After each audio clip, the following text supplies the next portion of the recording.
अस्सलाम वालेकुम नाजरीन। आज 25 मार्च 2026 है और दिन है बुध का।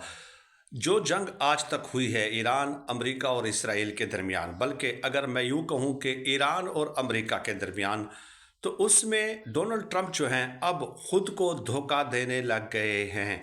सबसे बड़ा फरेब अपने आप, अपनी ज़ात के साथ, अपनी कौम के साथ और पूरी दुनिया के साथ अब वो कर रहे हैं, और उनको ये लगता है कि शायद इस तरह अब दुनिया उनके इन फरेबी बयानात में आ जाएगी।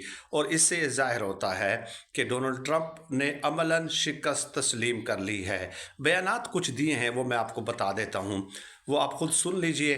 पहली बात तो उन्होंने ये कही कि सहाफ़ी ने जब सवाल पूछा कि आपका तो मकसद ये था कि रिजीम चेंज कर दिया जाए, तो डोनाल्ड ट्रंप ने कहा कि हाँ जी, रिजीम तो चेंज हो गया है, हमारी मर्ज़ी के मुताबिक क़यादत आ गई है और वो हमारे साथ मुज़ाकरात भी कर रही है। अब ये जो बयान है, ये बज़ात खुद फ़रेबी है और राह फ़रार इख्तियार करना है, क्योंकि अब जो क़यादत आई है ईरान की, आपने 3-4 लीडर उनके शहीद कर दिए। उसके बाद आपने देखा मुस्तफ़ा ख़ामनई, उनके बेटे आ गए, और उनका मौक़िफ़ अपने वालिद से भी ज़्यादा सख्त है, ये बात याद रखें। वो अमेरिका के साथ बराह रास्त गुफ्तगू भी नहीं कर रहे। कुछ दोस्त ममालिक हैं, उन्होंने राब्ते किए हैं और ईरान ने कहा कि हम कोई बराह रास्त मुज़ाकरात ट्रंप के साथ या अमेरिका के साथ नहीं कर रहे। और उनका जो मौक़िफ़ है, वो यकीन माने कि वो पहले वाले जो थे, वो देखें कि अफज़ुदा यूरेनियम के हवाले से, न्यूक्लियर डील के हवाले से, उस हवाले से मुज़ाकरात करते रहते थे।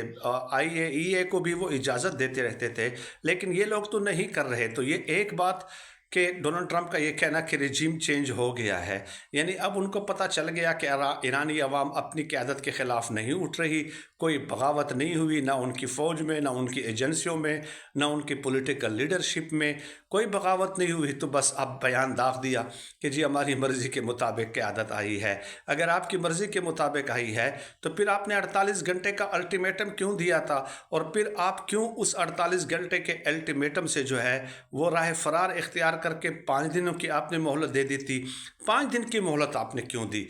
5 दिन की जंगबंदी आपने क्यों की? अगर आपकी मर्ज़ी के मुताबिक ये क़यादत आई है, तो दुनिया अब बेवकूफ़ नहीं बन सकती। ये सोशल मीडिया का दौर है, पाकिस्तान में भी बहुत सारे लोग जो है उनको जो है वो बेवकूफ़ बनाने की कोशिश करते हैं। ज़ाहिर है मेन स्ट्रीम मीडिया तो कंट्रोल्ड है, तो ऐसा अब हो नहीं सकता। एक बात तो ये हो गई। दूसरी बात उन्होंने ये कही कि ईरान ने ये कह दिया कि न्यूक्लियर हथियार हम नहीं बनाएंगे, इसलिए जो है ना हमारी मर्ज़ी के मुताबिक है। तो ये किस फोरम पे ईरान ने कहा है? क्या ईरान ने अमेरिका को ख़त लिखा है? क्या ईरान ने IAEA को रिटर्न में लिखा है? क्या ईरानी रहनुमाओं ने कोई जॉइंट प्रेस कॉन्फ्रेंस की है? किस फोरम पे उन्होंने ये कहा है? किसी बैनुल अक़वामी इदारे ने, खुद अमेरिका के अखबारों ने, मोतबर इदारों ने, दुनिया भर के जो मोतबर क्रेडिबल मैगज़ीन्स हैं, न्यूज़पेपर्स हैं और मीडिया आउटलेट्स हैं, किसी ने भी आज तक ये ख़बर शाया नहीं की है। तो इससे भी ये ज़ाहिर होता है कि राह फ़रार है ना, भागने की कोशिश है ना, अपनी आवाम को मुतमईन करने की कोशिश है कि देखिए मैंने ये ऑब्जेक्टिव्स हासिल कर लिए हैं, और इनमें से कोई ऑब्जेक्टिव उन्होंने हासिल नहीं किया है अभी तक। कोई भी ऑब्जेक्टिव हासिल अभी तक नहीं किया। और गुज़श्ता दिनों डोनाल्ड ट्रंप ने यह भी कहा कि ईरान की बराह रास्त हमारे साथ मुज़ाकरात हो रहे हैं, तो फ़ौरन हाई लेवल पे ईरान ने इसकी तरदीद कर दी। तो फिर डोनाल्ड ट्रंप ने पलटा खाया और कहा कि नहीं नहीं, ईरानी क़यादत के टॉप लीडरशिप के साथ नहीं, एक और क़यादत है, उनके साथ हमारी बातचीत चल रही है। तो और क़यादत की क्या हैसियत है और किसके साथ चल रही है, उसका डेजिग्नेशन क्या है, उसने किस मकाम पे आपके साथ मुज़ाकरात किए हैं, किन शराइत पे आपके साथ बात की है, ये सब चीज़ें बिल्कुल ख़त्म हैं। और फिर कहा कि ईरान ने हमें तेल और गैस का जो है ना वो तोहफ़ा दिया है। तो किसी ने पूछा कि कौन सा तोहफ़ा दिया है भाई, कौन सा गिफ्ट आपको दिया है? उन्होंने तो आबनाए हरमुज़ को बंद किया हुआ है और आप बार बार अल्टीमेटम दे रहे हैं।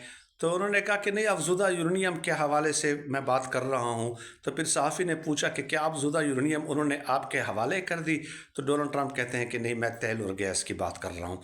यानी अब आप बताइए, इस किस्म के बयानात अब डोनाल्ड ट्रंप इस तरह के बचगाना बयानात देने लगे हैं कि उनकी जंग हसाई हो रही है बाकायदा, कि 25-26 दिनों के जंग ने आपकी ये हालत कर दी है। तो अगर आप तवील कर देंगे ये जंग, तो उसके बाद फिर आपकी हालत क्या होगी, आपका स्टेटस क्या होगा।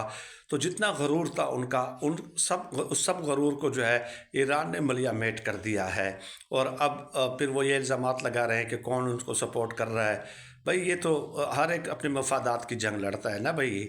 ठीक है, आपके अज़ाइम तो सबको मालूम है कि आप ईरान की आड़ में किसके यहाँ पे अड्डे बनाना चाह रहे हैं, किसको टारगेट करना चाह रहे हैं। तो हर एक ने अपने दिफा का हक हासिल है, कोई सपोर्ट करता है नहीं करता। आप भी तो इसराइल को सपोर्ट कर रहे हैं, उनकी जंग लड़ रहे हैं अपनी जंग। आपको तो ईरान से कोई बराह रास्त ख़तरा था ही नहीं, इतनी दूर आप वाक़ई हैं, लेकिन उसके बावजूद भी आपने उनकी जंग लड़ना मुनासिब समझी। और जब आप बुरी तरह फंस चुके हैं, शिकंजे में आ चुके हैं, तो आपके बयानात में कोई तदबीक मुमकिन नहीं है। आपका एक बयान मशरक़ और दूसरा बयान मगरब में होता है, और ख़ुद आपके अपने सहाफ़ी आपको एक्सपोज करते हैं। ये चीज़ ज़ाहिर करती है कि जंग तकरीबन इंशाअल्लाह ताला अब ख़त्म होने वाली है। अमेरिका की ताकत का गुरूर टूट चुका है, और ये ज़रूरी था, क्योंकि ये दुनिया के अमन के लिए, दुनिया के पीस के लिए जो है ये चीज़ ज़रूरी होती है। और इमरान रियाज साहब ने एक बहुत अच्छी बात कही है। उन्होंने कहा कि देखिए, इसराइल के पास आखिरी मौका है ईरान को ख़त्म करने का, क्योंकि इसके बाद डोनाल्ड ट्रंप की तरह कोई बंदा उनको नहीं मिलेगा कि वो इसराइल की जंग लड़े। और अगर ये मौका उसने ज़ाया कर दिया तो वो हमेशा हाथ मलता रहे। और ज़ाहिर है, बज़ाहिर हालात देखकर यही लगता है कि ये मौका इसराइल के हाथ से निकल चुका है, क्योंकि उनका जो सरपरस्त है, उनका जो बड़ा है, ख़ुद उसने अपने बयानात के ज़रिए अमलन शिकस्त तस्लीम कर ली है। बहुत शुक्रिया।